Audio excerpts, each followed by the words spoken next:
Hi friends. Big boss నిన్న ఎపిసోడ్లో నిఖిల్ ఎందుకు ఏడ్చిండో, ఆయన మనసులో ఏముందో మనం ఒక అనాలిసిస్ కొద్దాము. విష్ణుప్రియను వచ్చి నిఖిల్ని ఎందుకు ఎంచుకోలేదు నన్ను అని అడిగినందుకు ఏడుపు వచ్చిందా, మణికంఠను ఎంచుకున్నందుకు ఏడుపు వచ్చిందా? నాకు అనిపించింది ఏంటో నేను నా మాటల్లో చెప్పే ముందు ప్లీజ్ లైక్ చేయండి, సబ్స్క్రైబ్ చేయండి, కామెంట్ చేయండి మీ ఒపీనియన్ కూడా. నా అనాలిసిస్ ప్రకారం అది నిఖిల్ ఎందుకు ఏడ్చిండంటే, తన గ్రూప్ ఫస్ట్ వాళ్ళ బడీస్లో ఎంచుకోమన్నప్పుడు బేబక్ వచ్చింది నిఖిల్కి. సో బేబక్ అసలు ఫిజికల్ గేమ్ ఆడలేదు, తన స్ట్రెంగ్త్ ఏంటో అందరికీ తెలుసు. సెకండ్ మణికంఠని ఎంచుకున్నాడు. అక్కడ ఏంటి అంటే మణికంఠ అన్నది తనకి ఆప్షను.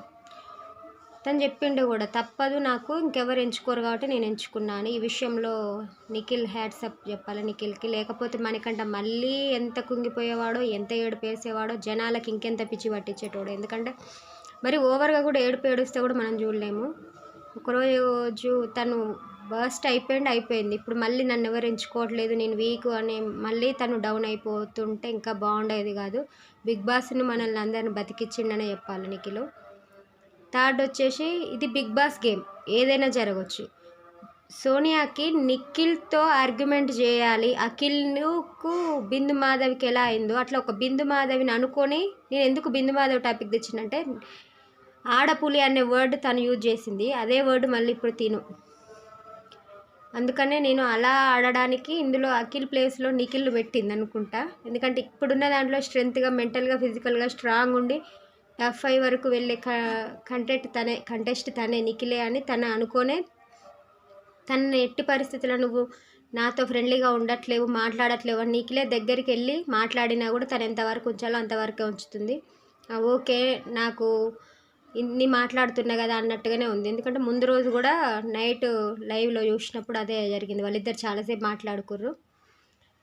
అందుకనే కావాలని తన విషయానికి వచ్చేవరకు కొంచెం సాగదీసి గ్రూప్ గేమ్ అని ఏదో చేయాలి అని గేమ్ ఆడడానికి వచ్చింది కదా సోనియా. సో తనకేంటి అంటే నిఖిల్ వైపు వెళ్ళాలి అన్నది లేదు, తనకు ఆపోజిట్గా వెళ్ళి తనకు గట్టి కాంపిటీషన్ ఇచ్చి తనతో ఆర్గ్యుమెంట్ చేసి ముందుకు వెళ్ళాలి గేమ్లో అన్నది సోనియా ప్లాన్. కానీ బిగ్ బాస్ ఏం చేసిండు ఆయనకే తెలియాలి. బిగ్ బాస్ ఇంట్లోకి వెళ్ళాక నువ్వు ఆడుతా అంటే కుదరదు. ఆయన ఆడిచ్చిన దాంట్లో మనం వెళ్ళి ఆడాల్సిందే. అక్కడ సర్కస్లో జంతువుల్లాగా మనం ఉండాల్సిందే తప్ప circus owner big boss. Seriously, ఇది అంటే ఎవరైనా హట్ అయినందుకు సారీ, కానీ ఇది నిజం. ఆయన ముందే ఎవరెవరు గ్రూప్లోకి వెళ్తారా అని అది చూసుకున్నాడు కాబట్టి సో లాస్ట్కి సోనియా అని పిలిచిండు.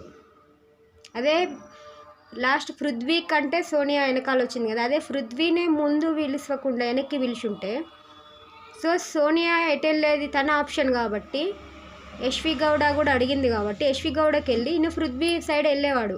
సో తను పెట్టాల్సిన గేమ్ ఏదో ఉంది. ఎందుకంటే తను పిలవడం కూడా నెక్స్ట్ గేమ్ పెట్టినప్పుడు ఇప్పుడు నిఖిల్ దాంట్లో లేదు గ్రూప్లో, వీళ్ళిద్దరికి పెట్టిండు. వీళ్ళిద్దరికి 5 మెంబర్స్ ఉన్నారు కాబట్టి నైనిక వర్సెస్ యశ్వి గౌడ పెట్టిరు. మళ్ళీ గెలిచిన వాళ్ళు నిఖిల్ గ్రూప్లో నుండి తీసుకోవాలంట టీం మెంబర్స్ని. అంటే ఫైనల్గా నిఖిల్ గ్రూప్ ఉండదన్నట్ట. అసలు ఏం ఆడిస్తాడో అన్నది బిగ్ బాస్కే తెలియాలి.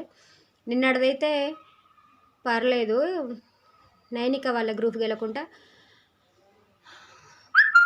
అభయ్ నవీన్ బాగా ఆడిండు. అభయ్ నవీన్ మాటలే